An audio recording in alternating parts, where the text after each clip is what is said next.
Yo, what's up my friend? Hari ini seperti biasa kita harus kerja dan kerja. Dan hari ini agak unik sih, yang bikin sesuatu yang berbeda daripada yang sebelumnya. Oke, jadi datang si tamu dari nggak tahu dari planet mana. Hai, mau bikin apa bro? Ini saya kumpulin beberapa materi sih. Cuman ini gambar asli, cuman dia agak blok nih, kurang galak. Makanya saya kayak gini.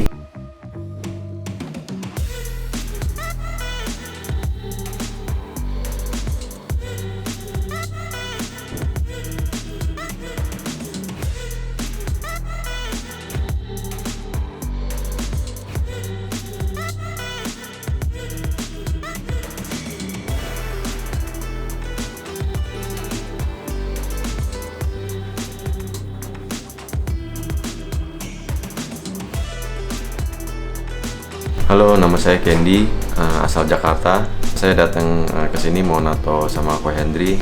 Tato untuk pertama kali di lengan.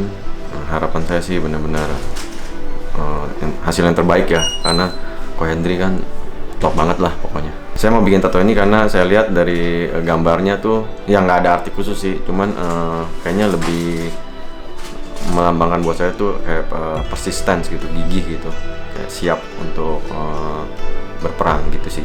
Nanti kita lihat ya hasilnya ya.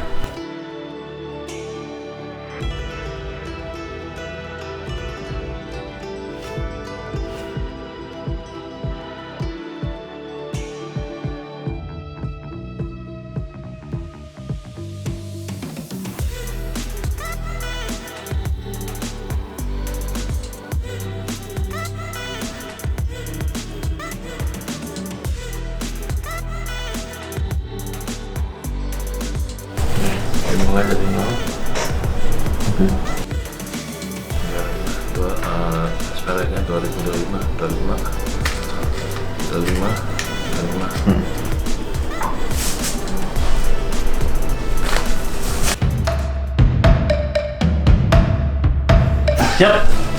Siap loh. Kayak dokter gigi loh.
Ini yang di belakang layar saya itu, karena kan kalau menurut saya tato tadinya mau cari nama gitu, nama apa gitu kan ya.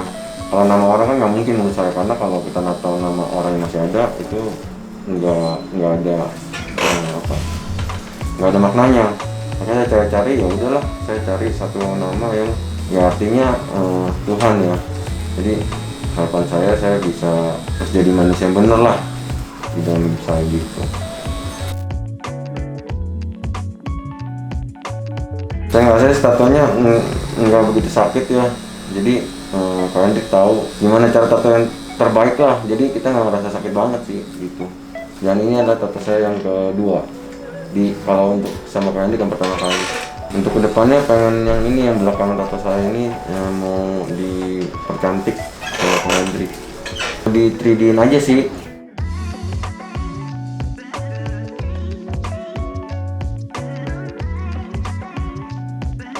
Lu kerja apa sih? IT kan? Hah? IT. Oh, komputer gitu? Iya. Nggak ada matinya ya?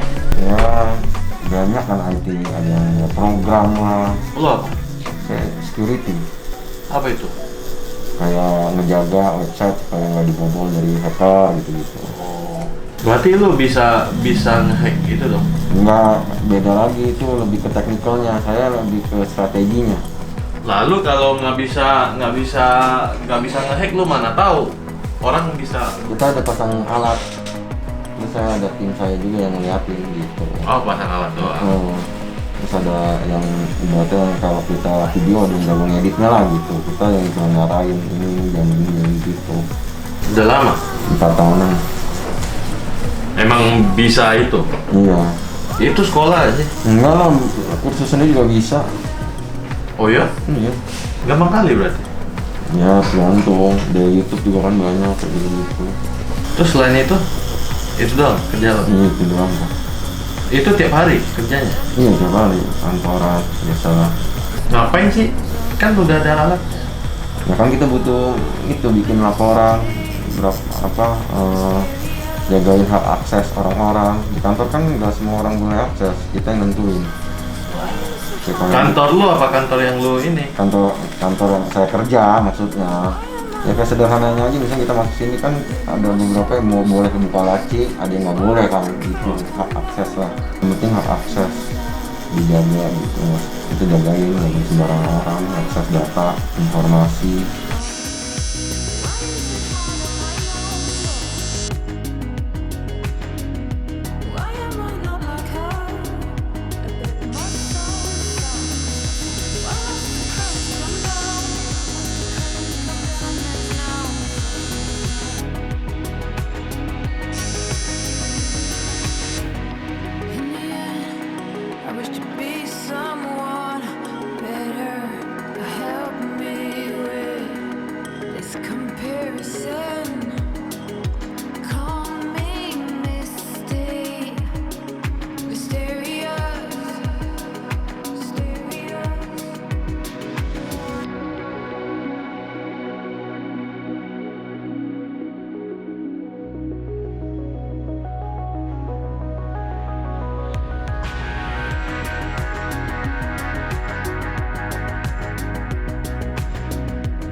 Ya, kalau kita ngomongin sosial media kan banyak ya kita yang upload foto-foto pribadi, foto keluarga.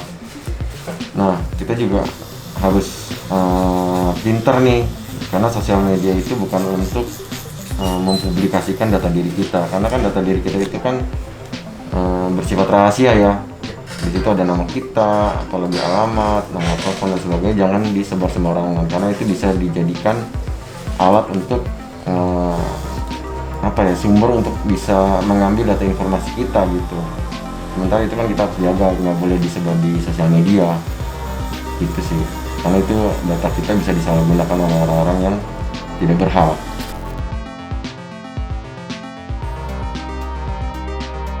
Iya, karena kan itu memang data rahasia kita yang banyak kaitannya kan. Kalau nama ya kita, kalau nama kita orang tahu, alamat email, alamat rumah dan sebagainya, nomor telepon, itu kan bisa data-data yang biasanya dipakai mereka ya, apalagi nomor handphone kan, itu kan privasi banget.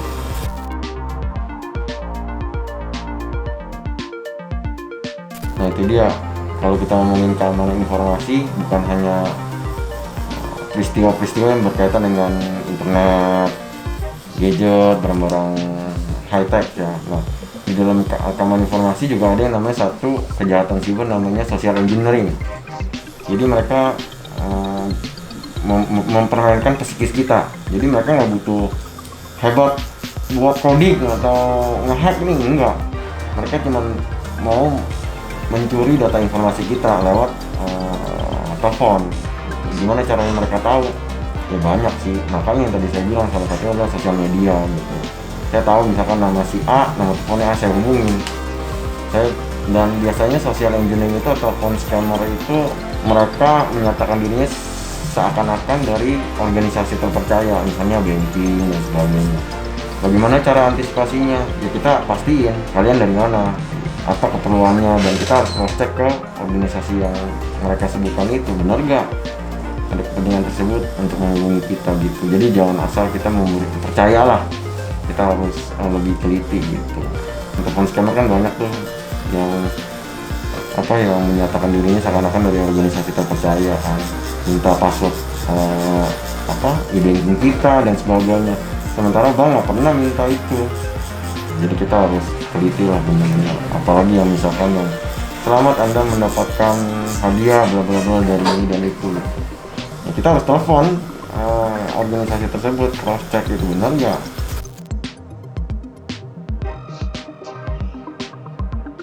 Nah, wifi publik juga kita nggak boleh sembarangan mengkoneksikan laptop kita atau gadget kita ke wifi publik sembarangan. Karena dari situ ya orang gampang gitu, langsung connect masuk ke handphone kita atau laptop kita, mereka bisa ambil data rahasia kita gitu, mereka bisa tahu gitu. Tapi kita kalau bisa jangan, apalagi sekarang kan zamannya WFH kan ya, mereka misalnya kerja di rumah gitu tapi pakai wifi publik itu yang tidak ada passwordnya apalagi gitu, itu berbahaya sih. Dari situ kejahatan siber bisa masuk ke gadget kalian, ke laptop kalian gitu, bisa tahu isi dalamnya semua, bisa dicuri.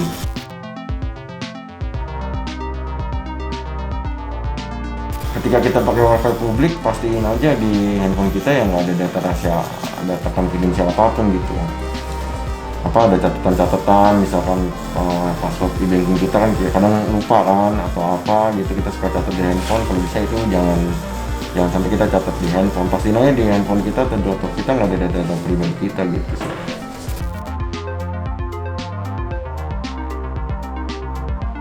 Lagi website bokep ya, itu apalagi itu banyak yang sarangnya virus sih itu, karena kan dari situ orang buka langsung virus bisa langsung masuk kan ke laptop kita atau ke handphone kita gitu, pasti ada sarangnya itu. Dari situ kan bisa kemana-mana.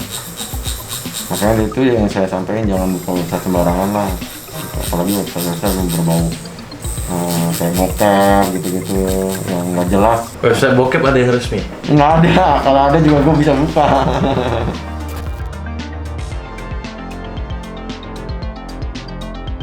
Sama aja, cuman bayar artinya kita jadi member dia ya, kita bisa punya fasilitas kapanpun download. Tapi kalau website kan nggak terpercaya.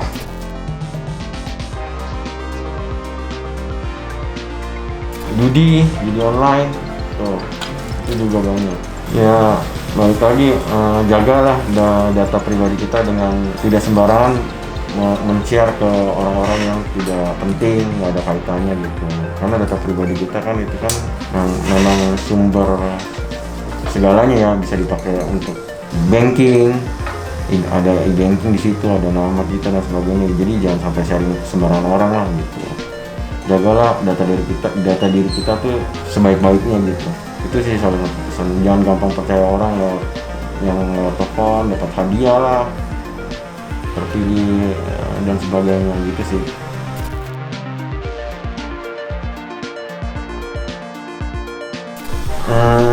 Ya kalau udah kena susah ya.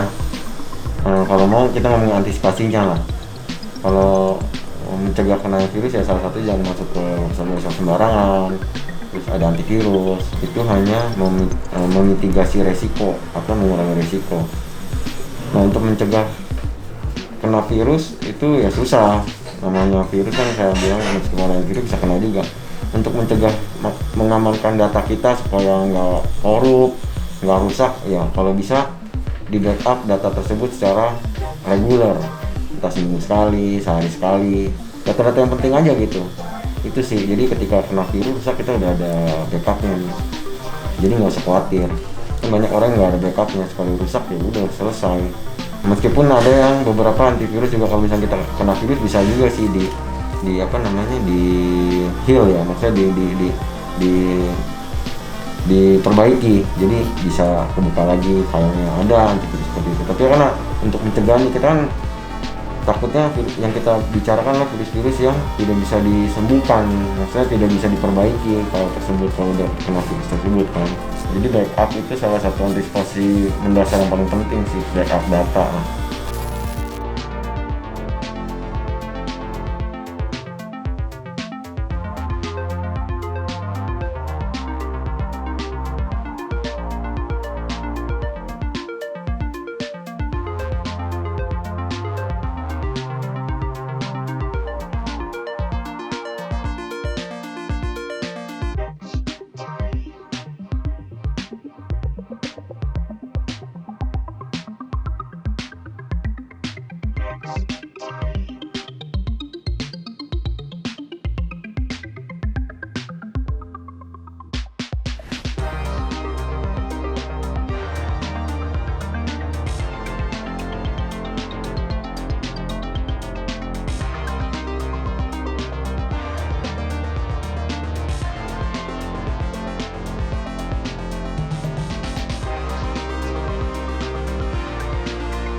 Sakit banget, aduh.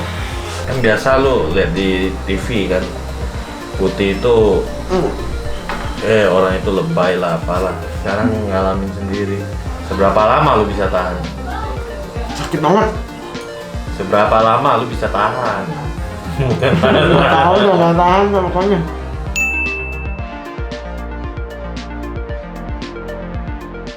Bisa diutarain, sakit banget ya pokoknya. Jadi bisa tergambar dengan kata-kata. Kayak sakit banget tuh.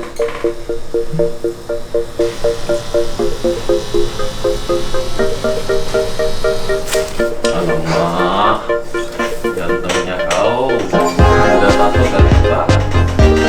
Asli. Kalau udah gini gue berani ngomong. Tadi asli, kusut gue. Boleh dilihat tapi jadinya kusut. Gak berani bercanda. Sekarang begini, masih ada apa yuk? Udah lega. Lega banget.